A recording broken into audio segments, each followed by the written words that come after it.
PPL का business model क्या है और इसके मेन रिजर्व्स कौन कौन से हैं। पीपीएल का फाइनेंशियल डाटा कंपनी के बारे में क्या कहता है और फ्यूचर में क्या होगा, और पीपीएल को सर्कुलर डेट का कितना सामना है और इससे ये इशू कितना रिजोल्व हो सकता है। पीपीएल के स्टॉक की प्राइस में आखिर कितना गेन आ सकता है, क्या फ्यूचर में इन्वेस्टर्स प्रॉफिट अर्न कर सकते हैं। बुरमा ऑयल कंपनी जो कि पाकिस्तान में इंग्लैंड बेस्ड कंपनी थी, जिसने 1950 में पाकिस्तान में एक कंपनी बनाई, जिसको 1997 में गवर्नमेंट ऑफ पाकिस्तान ने बुरमा ऑयल कंपनी की टोटल होल्डिंग्स को एक्वायर करके उस कंपनी का होल्ड भी हासिल कर लिया। तो 1950 में पाकिस्तान में बनने वाली कंपनी जिसका नाम था पाकिस्तान पेट्रोलियम लिमिटेड।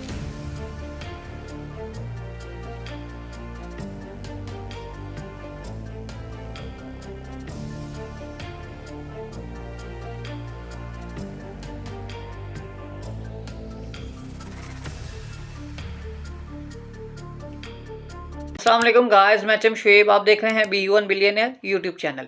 जिस तरह के आप जानते हैं कि हमारे B1 बिलियनियर टीम आपको डिफरेंट फैसिलिटीज़ प्रोवाइड करती है, तो ये उन फैसिलिटीज़ की लिस्ट है। तो आप भी जो फैसिलिटी अवेल करना चाहें आप इस गिवन व्हाट्सएप नंबर पर रब्ता कर सकते हैं। एंड मोस्ट इंपॉर्टेंट कि जिस तरह आपको याद है कि 15,000 सब्सक्राइबर पर हमने बिगिनर टू प्रो लेवल का फंडामेंटल कोर्स पब्लिक करना है, तो जल्दी से चैनल को सब्सक्राइब कर लें और बेल आइकन को दबाना बिल्कुल भी नहीं भूलना, क्योंकि आपको लेटेस्ट अपडेट टाइमली मिल सके। और इसको दूसरों तक शेयर तो लाजमी करना है ताकि 15,000 सब्सक्राइबर जल्दी से जल्दी कंप्लीट हो सकें। और ये एक नज़र हमारे प्रॉफिट्स पर डालें जो कि हमारे प्रीमियम ग्रुप के प्रॉफिट्स हैं। और अगर आप भी ये प्रॉफिटेबल सिग्नल्स हासिल करना चाहते हैं और हमारे टीम मेंबर बनना चाहते हैं तो इस गिवन व्हाट्सएप नंबर पर रब्ता कर सकते हैं। तो जिस तरह के ये एनालिसिस भी कमेंट बेस किए जा रहे हैं, तो आप भी किसी कंपनी के एनालिसिस चाहते हैं तो इस वीडियो के कमेंट सेक्शन में कमेंट लाजमी करें। और बहुत सी वीडियोस के एनालिसिस इसी वीडियो की डिस्क्रिप्शन में उनके लिंक्स मौजूद हैं, तो आप उन वीडियोस को भी देखकर अपने लिए इन्वेस्टमेंट की राह को हमवार कर सकते हैं। तो चलिए पीपीएल के एनालिसिस की वीडियो को स्टार्ट करते हैं।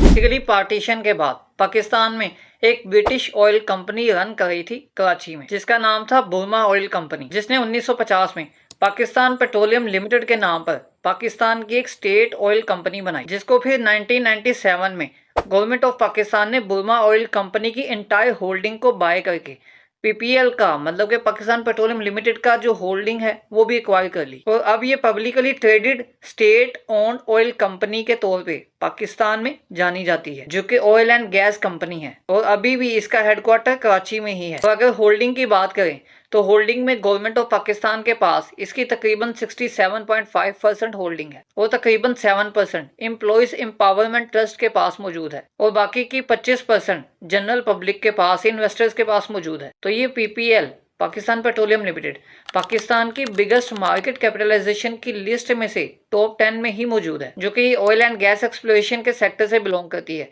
और अगर इसके कंपटीटर्स की बात करें तो इसके कंपटीटर्स में मेन आ जाते हैं Mari energies limited, OGDCL biggest market capitalisation वाली कंपनी, और देन आ जाता है POL Pakistan oil fields limited. और ये पीपीएल का मेन काम है exploration, development, production of oil and gas reserves and resources. और बेसिकली पाकिस्तान में पीपीएल एक मेजर सप्लायर है नेचुरल गैस का and also produce crude oil and liquefied petroleum gas. तो अब इस कंपनी की सब्सिडीज एंड एसोसिएटेड कंपनीज की डिटेल देखते हैं, जिससे आपको कंपनी के फुटप्रिंट का काफी हद तक अंदाजा हो जाएगा। जिसमें पीपीएल यूरोप ईएनपी लिमिटेड है और पीपीएल एशिया ईएनपी है and the Pakistan petroleum provident fund company private limited. तो अब इसकी एनुअल रिपोर्ट के अकॉर्डिंग इसके प्रोडक्ट पोर्टफोलियो की बात करते हैं। तो ये इमेज आप देख रहे हैं, ये है इसका सबसे पहले प्रोडक्ट पोर्टफोलियो, जिसमें गैस आ जाती है, ऑयल आ जाता है, एलपीजी आ जाती है एंड बेरिट्स और आयरन कोर आ जाते हैं। तो इसी तरह रेवेन्यू मिक्स जो है वो आप देख सकते हैं चार्ट में, जो कि गैस का 61% है, ऑयल का 32% है, इसी तरह बाकी 7% का बनता है। अगर मार्केट शेयर की बात करें तो मार्केट शेयर का जो मतलब पीपीएल का जो नेट मार्केट शेयर है वो गैस का मार्केट शेयर पाकिस्तान में तकरीबन 20% का है, ऑयल का 17% है एंड एलपीजी का 15%। तो इसी में ही फर्दर बिजनेस एक्टिविटीज आपको दी गई हैं, जिसमें प्रोडक्शन, डेवलपमेंट, एक्सप्लोरेशन और इसी तरह आइडेंटिफिकेशन सब कुछ आ जाती है। तो आप पीपीएल की फील्ड वाइज प्रोडक्शन को भी देखते हैं एंड पीपीएल की मेन फील्ड्स को भी देखते हैं। तो एनुअल रिपोर्ट की एक इमेज आप देख रहे हैं, जिसमें पीपीएल की जो net field wise production of natural gas है वो यहाँ पर मेंशन है, जो कि सबसे मेन मतलब सुई है, सुई के बाद खंडकोट है, अधि है, इसी तरह गंबट साउथ है, डीओपी, पीडीपी एंड अदर्स हैं, जिसमें सबसे ज्यादा सुई से जो नेचुरल गैस कंपनी की वो प्रोड्यूस होती है और इसी तरह कंदकोट में काफी ज्यादा प्रोड्यूस होती है। नेक्स्ट आप देख रहे हैं कि पीपीएल की जो नेक्स्ट फील्ड वाइज प्रोडक्शन है वो क्रूड ऑयल है, एनजीएल है, इसी तरह कंडेंसेट है जो कि 2023-24 का डाटा है। उसके अकॉर्डिंग आप देख सकते हैं कि अधि है, तल है, नशपा है एंड अदर्स। और इनकी प्रोडक्ट वाइज जो कंट्रीब्यूशन है, इनके जो रिजर्व्स हैं उनकी भी वो भी डिटेल आपके सामने है। और इसी तरह प्रोडक्शन वाइज रेवेन्यू मैं आपको दिखाता हूँ एनुअल रिपोर्ट से, जो कि प्रोडक्शन वाइज आप सेल्स रेवेन्यू देखें, जो कि नेचुरल गैस का जो कंपनी में रेवेन्यू की कंट्रीब्यूशन है वो 61% है। इसी तरह क्रूड ऑयल हो गया, एनजीएल हो गया, कंडेंसेट हो गया, उसकी कंट्रीब्यूशन आपके सामने है 32%। और एलपीजी जो होगी और बेरिट्स जो है वो 7% की कंट्रीब्यूट करते हैं पीपीएल के रेवेन्यू सेल्स में। नेक्स्ट आ जाता है फील्ड वाइज सेल्स रेवेन्यू जो कंपनी का, वो सुई में जो 25% सुई की जो फील्ड है कंपनी की उसमें से जनरेट होता है। इसी तरह ही आगे आ जाता है तल है, नशपा है, जो कि मेन इसकी फील्ड्स आ जाती हैं। इसी तरह ही गंबट साउथ है, कंदकोट है, अधि है, और ये सारी मेजर कंट्रीब्यूशंस जो हैं इनकी यहाँ पर ग्राफ के थ्रू आपको दिखाई गई हैं। और इसी तरह ये पीपीएल का मैं आपको ओवर ड्यू और टोटली जो ड्यू रिसीवेबल्स हैं उनका डाटा दिखाता हूँ। ये आपके सामने है, जो कि ये डायरेक्टर्स रिपोर्ट में मौजूद है। तो यहाँ पर आप देख सकते हैं, इसकी कंप्लीट डिटेल भी आप देख सकते हैं पूरी डायरेक्टर रिपोर्ट को रीड करके। तो 2019 18-19 का जो डाटा था उसके अकॉर्डिंग जो नॉन ओवर ड्यू और ओवर ड्यू की अमाउंट थी वो कितनी थी, और 2023-24 में ये आप वाज़ेह फ़र्क इसमें देख सकते हैं। तो मैं आपको पीएसएक्स की ऑफिशियल वेबसाइट पर ले चलता हूँ, जिसमें हम स्टॉक को ओवरव्यू करते हैं। अब आप ये स्टॉक की प्राइस देख रहे हैं जो कि 189.90 है इस टाइम स्टॉक की प्राइस, और इसी तरह इसकी 52 वीक रेंज का जो है 216.50 है। और इसका जो ओब्वियसली मतलब जो फ्री फ्लोट जो कि पब्लिक के तौर पर था वो 24.59% है, जो कि अप्रोक्सीमेटली हमने वीडियो में आगे 25% यूज़ किया है। तो यहाँ पर आप देख सकते हैं इसका जो नेक्स्ट में आपको दिखाता हूँ क्वार्टर वाइज एनालिसिस, और जो हम देख लेते हैं क्योंकि एनालिसिस हम एनुअल बेसिस पर तो करेंगे, लेकिन ये क्वार्टरली बेसिस पर मैं आपको दिखा दूँ। नेक्स्ट जो डाटा आएगा, एनुअल रिपोर्ट आएगी, अगर आप उसके एनालिसिस चाहते होंगे देन आप कमेंट सेक्शन में कमेंट लाजमी कीजिएगा। तो यहाँ पर हम डाटा देख रहे हैं 2025 का फर्स्ट क्वार्टर, जिसकी जो मतलब सेल्स रेवेन्यू वगैरह और प्रॉफिट्स वो आपके सामने है। उसमें अर्निंग पर शेयर कंपनी की 8.6167 आई, लेकिन उसी तरह 2025 में थोड़ा सा इंक्रीज आया, 10.05 तक इसकी अर्निंग पर शेयर आ गई।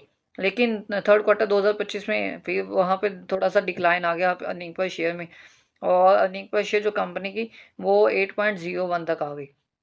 कंपनी की जो तीनों क्वार्टर में जो सेल्स है, रेवेन्यू है कंपनी का, वो तकरीबन सेम ही है, जस्ट प्रॉफिट में अप एंड डाउन आया है। तो अब यहाँ पर नेक्स्ट आप जो मेन पॉइंट है कंपनी का, इस कंपनी का वो पे आउट देख लें। ये कंपनी भी जो पे आउट देती है तकरीबन 2024 में 4 दफ़ा दिया, 2022 में 23 में 2-2 दफ़ा दिया, 25 में भी अभी तक 2 दफ़ा दे चुके हैं। अब नेक्स्ट जो 2 क्वार्टर्स आएंगे ये 2025 में, देन उसमें भी काफ़ी एक्सपेक्टेड है कि ये रिटर्न देंगे। तो अब मैं आपको एनुअल रिपोर्ट पर लिए चलता हूँ और उसके फाइनेंशियल डाटे को देखते हैं। तो यहाँ पर हम 6 ईयर्स जो समरी है कंपनी की पहले वो देख लेते हैं, जो कि 2018-19 के डाटे से 2023-24 का डाटा है। ये आप इसको फुल रीड लाजमी कीजिएगा, जो कि ये एनालिसिस में काफ़ी ज़्यादा हेल्प आउट करते हैं। तो यहाँ पर जो फाइनेंशियल परफॉर्मेंस में प्रॉफिटेबिलिटी रेशियोज ये आपके सामने हैं, इसी तरह डेट्स टर्नओवर, ये सारा डाटा आपके सामने मौजूद है। तो यहाँ पर रिटर्न ऑन इक्विटी जो कंपनी की 2018-19 में 21 थी, जो कि 2023-24 में 18% तक गई। और इसी तरह बाकी जो रेशियोज हैं वो सारे का सारा डाटा आपके सामने मौजूद है। और इसमें जो कंपनी ने जो कैश डिविडेंड पर शेयर दिया कंपनी ने 2018-19, 20, 21, 22, 23 में जो देते रहे वो आपके सामने इसकी डिटेल मौजूद है। 2018-19 में 2 रुपये जो पर शेयर कैश डिविडेंड दिया इन्होंने, इसी तरह 2023-24 में 6 रुपये तक दिया। और cash dividend pay out ratio आपके सामने है। बोनस शेयर्स कंपनी ने जो दिए और बोनस इश्यू जो किए, इसकी परसेंटेज 2018-19 में ही कंपनी ने सिर्फ इशू किए थे। और कंपनी के जो ओवरऑल रिजर्व्स हैं, जो कि summary of statement of financial position है, वो आपके सामने है कि कंपनी के जो रिजर्व्स हैं वो काफ़ी ज़्यादा इंक्रीज हुए हैं, जो कि तकरीबन 2x बनते हैं। और इसी तरह कंपनी के आप करंट एसेट्स की बात करें तो कंपनी के जो करंट एसेट्स हैं उनमें भी काफ़ी ज़्यादा इंक्रीज देखा गया। और करंट जो लाइबिलिटीज़ है कंपनी की उसमें भी इंक्रीज है, और कंपनी की जो करंट लाइबिलिटीज़ हैं उसमें भी काफ़ी ज़्यादा इंक्रीज देखा गया। लेकिन as compare to current assets वो कंपनी की काफ़ी सिचुएशन अच्छी है। तो यहाँ पर आप प्रॉपर्टी प्लांट एंड इक्विपमेंट की बात करें तो वो 2018-19 की निस्बत 2024 में जो प्रॉपर्टी प्लांट एंड इक्विपमेंट्स की जो इन्वेस्टमेंट है कंपनी की वो डिक्रीज रही है। लेकिन अगर आप लॉन्ग टर्म इन्वेस्टमेंट्स को देख लें तो लॉन्ग टर्म इन्वेस्टमेंट्स के पर्सपेक्टिव से ये कंपनी ने तकरीबन 10x ग्रो किया है। और इसी तरह ही आगे स्टोर्स एंड स्पेयर्स में कंपनी ने ग्रो किया, और इसी तरह जो शॉर्ट टर्म इन्वेस्टमेंट्स है, कैश एंड बैंक बैलेंसेस की डिटेल आपके सामने है। तो यहाँ पर ग्राफ वाइज में आपको डाटा दिखाता हूँ नेट सेल्स का, जो कि नेट सेल्स आपके सामने है, जो कि बिलियंस में है। यहाँ पर 2018 में 18-19 में कंपनी की सेल्स अच्छी रही। उसके बाद कंपनी का जो 2019-20 का साल आया वहाँ तक थोड़ी डिक्रीज आई, फिर नेक्स्ट ईयर डिक्रीज आई। देन 2023-24 के डाटे में बहुत अच्छा डाटा देखा गया, जिसमें काफ़ी ज़्यादा सेल्स में इंक्रीज आया। इसी तरह 2023-24 के डाटे में भी काफ़ी ज़्यादा इंक्रीज जो सेल्स में देखा गया। और नेट प्रॉफिट टू सेल्स जो है कंपनी का, उसका ग्राफ भी आपके सामने है। रिटर्न ऑन इक्विटी वो ऑलरेडी हमने डिस्कस कर ली। अब यहाँ पर प्रॉफिट आफ्टर टैक्स जो कंपनी का है वो भी आपके सामने है कि 2024 में highest profit after tax company ने रिसेंट 6 ईयर्स की रिकॉर्ड में टच किया कंपनी ने। और इसी तरह जो ईपीएस है कंपनी की लास्ट 6 ईयर्स की, वो आपके सामने है कि जिसमें 2023-24 के डाटे में कंपनी ने जो ईपीएस है वो रिकॉर्ड ईपीएस रिसेंट 6 ईयर्स के अकॉर्डिंग कंपनी ने टच की। और इसी तरह कंपनी के अगर एसेट्स की बात करें जो कि बिलियंस में आपका ग्राफ सामने है, ये टोटल जो इन्वेस्टमेंट्स भी कंपनी की long term short term investments भी इंक्लूड है इसी में। इसी तरह कंपनी के टोटल जो स्पेयर पार्ट्स हैं, प्रॉपर्टी प्लांट इक्विपमेंट्स वगैरह, वो सारी डिटेल आपके सामने है। और 2018-19 की निस्बत 2023-24 में काफ़ी ज़्यादा इंक्रीज रहा। इसी तरह डेटर डेज है, equity and liabilities in billion rupees है, डिविडेंड डिक्लेयर्ड कंपनी का जो वो भी डिटेल आपके सामने मेंशन है। तो ये अब unconsolidated statement of financial position पे आते हैं, जो कि कंपनी की खुद की ही है, बस उसके सब्सिडीज की जो डिटेल है वो इंक्लूड नहीं है। अब यहाँ पर जो एसेट्स वगैरह ऑब्वियसली वो ऑलरेडी हमने डिटेल वगैरह जो देख ली हुई है, तो स्टेटमेंट ऑफ फाइनेंशियल पोजीशन में जो मतलब हमने मेजर देखनी थी, तो वो 6 ईयर्स का डाटा ऑलरेडी हमने देख लिया हुआ है। तो यहाँ पर जो 2023 और 2024 का डाटा है वो आपके सामने मौजूद है, जिसमें जो प्रॉपर्टी प्लांट एंड इक्विपमेंट्स है वो तकरीबन सेम है, लेकिन अगर 6 ईयर्स के अकॉर्डिंग कंपेयर करें तो उसमें काफ़ी ज़्यादा डिक्रीज देखा गया है। और इसी तरह आगे जो इन्वेस्टमेंट्स वगैरह हैं वो भी काफ़ी ज़्यादा इंक्रीज़ है। और इसमें बाकी सारे जो ऑप्शंस मौजूद हैं, अब यहाँ पर जो करंट एसेट्स और नॉन करंट एसेट्स के जो आगे जो प्रॉपर्टी प्लांट एंड इक्विपमेंट्स हो गए या intangible assets long term investment, जिस तरह ये सारे ऑप्शंस मौजूद हैं, उनके आगे आप नोट में जाकर इसकी कंप्लीट डिटेल भी देख सकते हैं। अब नेक्स्ट हम स्टेटमेंट देखते हैं, statement of profit and loss. तो अब यहाँ पर ये भी आप देख सकते हैं कि 2023 और 24 कंपनी के लिए बहुत अच्छे रहे थे, जिसमें कंपनी ने काफ़ी ज़्यादा ग्रो किया था। और उसका जो ग्राफ वाइज आपने डाटा भी देखा, जो कि रिसेंट 6 ईयर्स का डाटा के अकॉर्डिंग ये 2023 और 2024 का जो डाटा है वो सबसे बेस्ट रहा कंपनी के लिए। लेकिन अब 2025 के डाटे के अकॉर्डिंग कंपनी की जो मतलब जो एनुअल रिपोर्ट के अकॉर्डिंग जो अर्निंग पर शेयर होगी वो कंपनी की तकरीबन 2024 की निस्बत थोड़ी सी कम लग रही है। लेकिन जैसे ही एनुअल रिपोर्ट का जो फाइनेंशियल डाटा आएगा ये तो पता तभी चलेगा, लेकिन इससे ज़्यादा इंक्रीज 2024 से इंक्रीज नहीं लगता कि इससे ज़्यादा इंक्रीज होगी। और इसी तरह अनकंसोलिडेटेड स्टेटमेंट के जो देखेंगे हम कैश फ्लो की, तो कैश फ्लो की स्टेटमेंट आपके सामने है, जो कि ऑपरेटिंग एक्टिविटीज़ की डिटेल 2023 में कंपनी की काफ़ी कम थी, लेकिन 2024 में कंपनी ने काफ़ी ज़्यादा आ गई।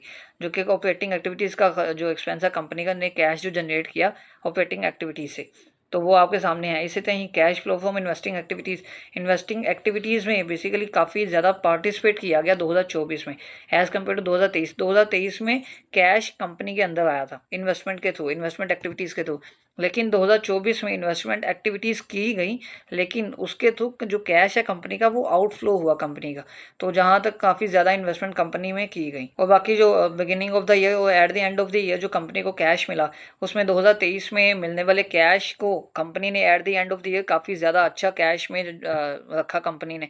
और 2024 की निस्बत तो कैश में कंपनी ने खुद को और मज़ीद काफ़ी ज़्यादा ऊपर रखा, जो कि कंपनी ने काफ़ी ज़्यादा कैश जनरेट करके नेक्स्ट 2025 के साल के लिए कंपनी को दिया, और जो कि एक काफ़ी अच्छा पॉइंट है ये। तो जहाँ तक रही बात कंपनी के कुछ इश्यूज़ की, तो जैसे ही ये रिसेंट अपडेट्स आ रही हैं OGDCL को लेकर काफ़ी अपडेट्स आई, और इसी तरह ही ये अब मज़ीद जैसे ही PPL पर अपडेट्स आती हैं तो वो भी आपके साथ शेयर की जाएंगी। और अगर इस स्टॉक की बाइंग की बात करें तो बाइंग से पहले आपने खुद से भी एनालिसिस आप इस कंपनी के लिए करने हैं, ताकि आपको प्रॉपर पता चल सके कि आप जिस कंपनी में इन्वेस्टमेंट करने जा रहे हैं उसकी इन्वेस्टमेंट के ऊपर जो प्रॉफिटेबिलिटी रेशियो है वो क्या क्या है, और आपको ये कंपनी कितना रिटर्न दे सकती है और कितने सालों के लिए आपने इन्वेस्ट करना है। तो इस कंपनी को आप करंट प्राइस पर भी बाय कर सकते हैं, लेकिन अगर फर्दर करेक्शन आती है मार्केट में और उस करेक्शन पर आप जब बाय कर लें तो वो आपके लिए बाइंग बहुत अच्छी रेंज साबित हो सकती है। तो आपको वीडियो कैसी लगी, वीडियो को लाइक और दोस्तों की हेल्प के लिए शेयर लाजमी करें, और मज़ीद ऐसी वीडियोज़ को देखने के लिए इस चैनल को सब्सक्राइब कर लें।